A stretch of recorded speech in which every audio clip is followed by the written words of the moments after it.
Friends, welcome back to my channel. Thanks for joining me today. I am going to officially start my first back-to-back round of Project 10 pans.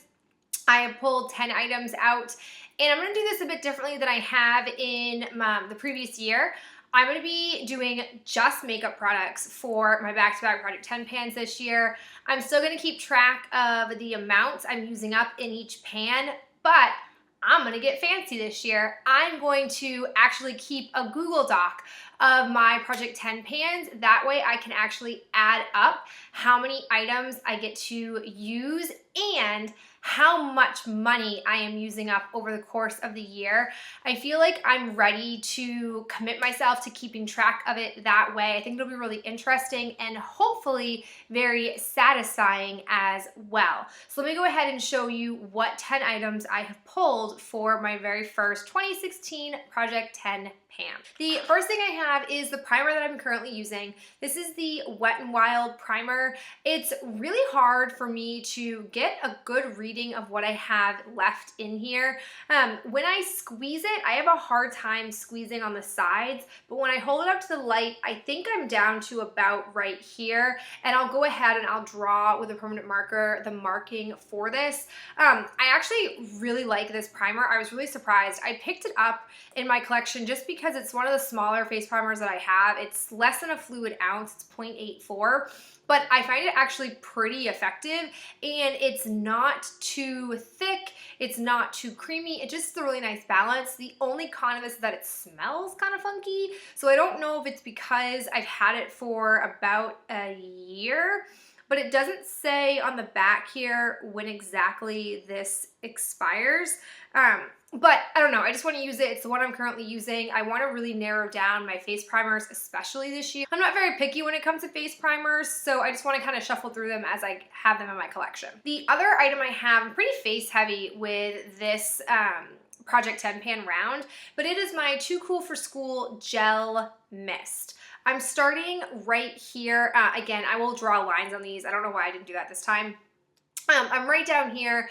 I love this stuff. I think this is my holy grail. The true one and only con this product has is that because this is a gel-based setting spray, you tend to get this a little bit gunked up, but I find that just some hot water and spraying through hot water, it clears it up to give that nice fine mist. I want to use this because it's just, I want to finish off the rest of this. I also have a few other like setting sprays I want to just use, so that way I can repurchase this because this stuff is the best, and they now carry it at Sephora, so it's pretty easy to acquire. Another thing I'm counting as one sample are all of these foil and like pill packs of primer, potions, and samples. I've got 3 from Urban Decay. I've got Eden, Minor Sin, and Sin. I don't really like these 3 shades. I just want to use them. I want an eyeshadow primer that can go from my lash line all the way up to my eyebrows without a problem. I find that these shades don't really do that because they're intended to be a color, sort of like a mix between a color tattoo and a primer, which isn't what I want my primer to do. So I just want to use these, get them out, and then I have 2 of these foils. I've got the Hourglass Veil and the Burberry Fresh Glow.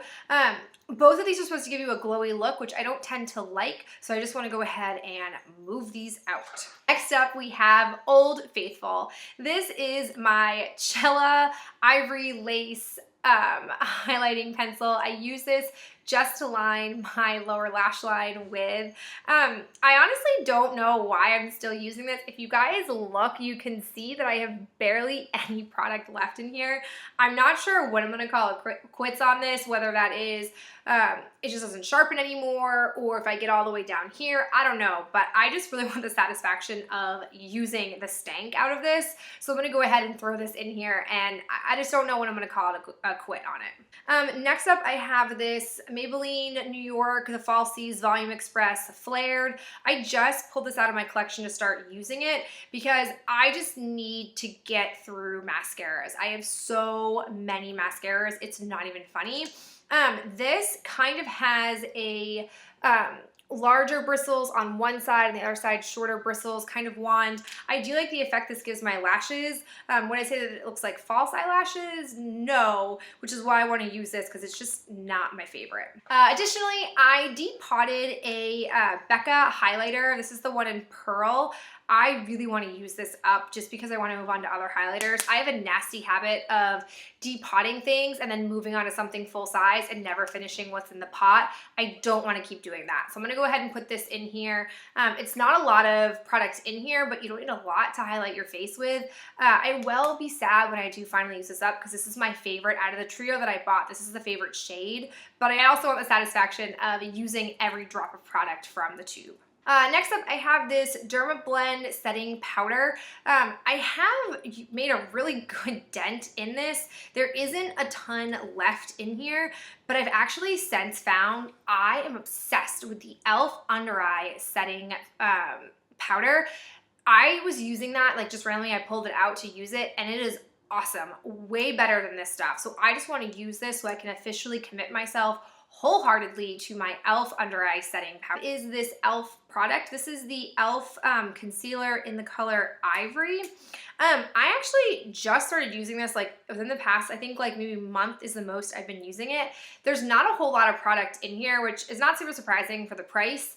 I'm actually gonna keep track of it by holding it up to here. I really actually like this concealer. I like the lipstick type of concealers for under eye covering. I think it's a really good format for covering my under eyes, and I like this color. I'm really surprised by that. I don't know if this is the best for the value just because I am going through it so quickly, which is why I wanted to throw this in here and kind of see if within like a month's time I finish this off, because that means I only get 2 months use out of it, and I feel like it might be better value to buy something slightly more expensive that has more product in it. But I'm just kind of experimenting a little bit and figuring out what exactly I get out of this. Last thing I'm throwing into my Project 10 pan is this Maybelline Color Tattoo in Inked in Pink. I just want to use this. I mentioned in my Finish 9 by New Year's that this is kind of on its last legs. This is one of the older ones that I have in my collection. It is a really pretty base color. I think it does a really nice job of making eyeshadows kind of pop, like the lighter pink eyeshadows that I have in my collection. So I definitely want a satisfaction of using this. I don't have a ton in here. I think I maybe have like, I don't know, maybe like 1 month's use left. And then I want to move on to just panning other color tattoos, because I do have a lot in my collection, and I'm kind of really starting to find that I only need like 3 different shades, maybe 4 at the most, and I have probably like close to 12.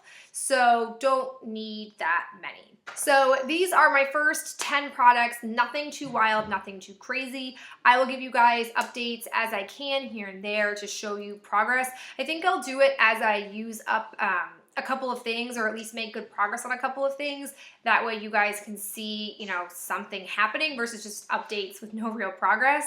But that's it for me. Let me know if you have any tips for project panning, for doing back-to-back pans, and I will talk to you guys in the next video. Bye.